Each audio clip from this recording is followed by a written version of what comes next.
In today's video, I'm going to be telling you how you can fall in love with life after a traumatic experience.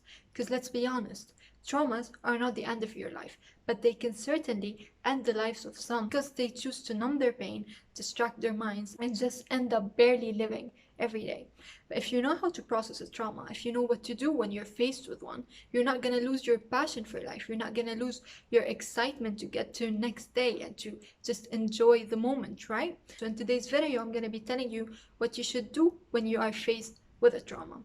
So first of all, I really want to emphasize on the importance of processing and feeling the emotions that are caused by this trauma. So please give yourself the time to feel the pain, to cry it out, to scream it out, to grieve it out. Just give yourself the time to feel the depth of your emotions. Don't ignore it. Don't numb it out. Don't just get to the next day. Don't forget about the feelings. Just feel them, be with them, sit with them. This is very important because when you feel your emotions, you are releasing them, especially when you're feeling pain. The only way to release pain is by feeling it, is by crying it out, right?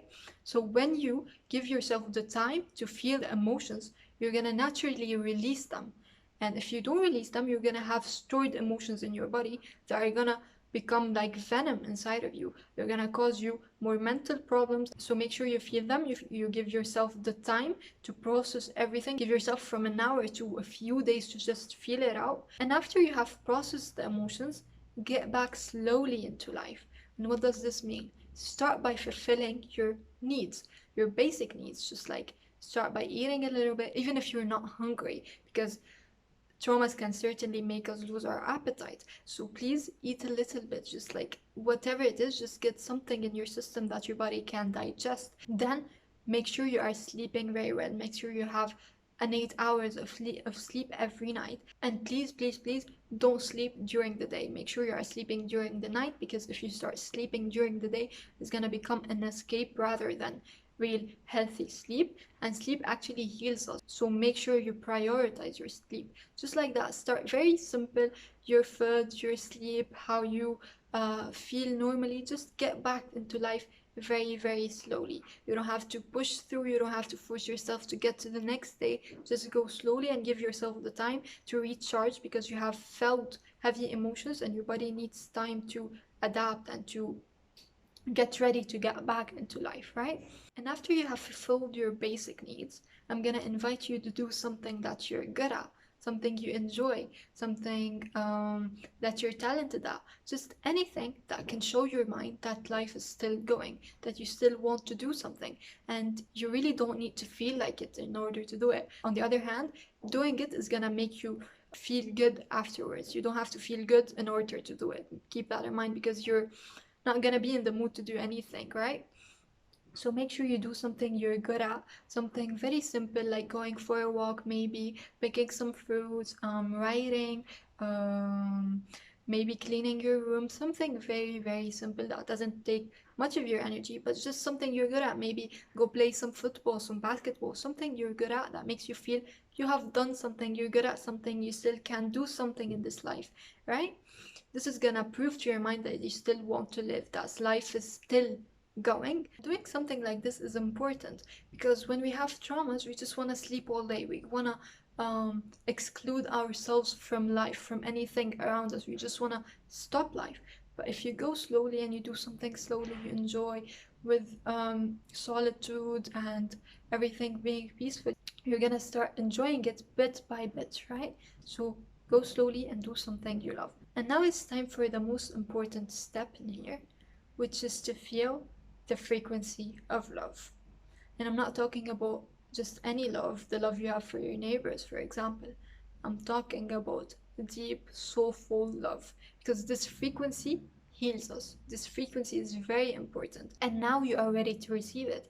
Because if you get someone who has just faced a huge trauma and you just want to shower them with love and shower them with excitement and shower them with positivity, they're naturally gonna receive it, because they're still their heart hasn't processed the pain, or hasn't felt the pain. Their heart will naturally reject that, sadly, of course. But after you have processed the emotions, after you have fulfilled your basic needs, and after you have done something you enjoy, your heart is ready to receive this emotion, or your heart is or let's say in other words, your heart has more space in which it can receive the frequency of love. So where do we get this love from?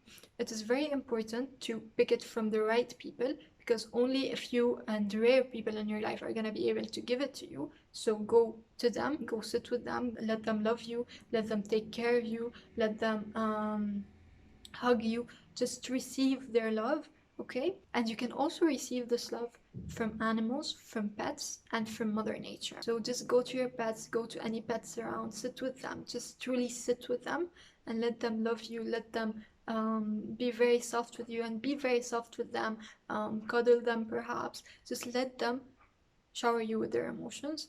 And if you can, just go sit under a tree, just go for a walk in nature. It's gonna do great. It always works with me. And Mother Earth will love you endlessly. And everything's gonna be better after you feel this love. You can maybe go watch a funny show perhaps. It's not really a coincidence that every time I have a breakdown or like I cry, just like 20 minutes afterwards, something really funny happens and I just end up laughing and giggling. And it always, whenever I laugh, whenever I giggle, I'm just ready to get back to life, because after these emotions get in your system, it's just like they cleanse you out, they fill your heart out, and it's just like they charge you, and after that you're ready to show up into your life, you're ready to go to work, to school, to university, whatever it is. So all these steps should happen before you force yourself to go back. Don't just have a trauma and force yourself to go to work the next day. This is not gonna be good at all, and it causes a lot of damage to your heart and to your body. Keep that in mind. Always process the trauma and then show up into your life. And that was our video for today. I'm sending you so much love from my heart. Take it slow, go easy on yourself, and I'm gonna see you next week.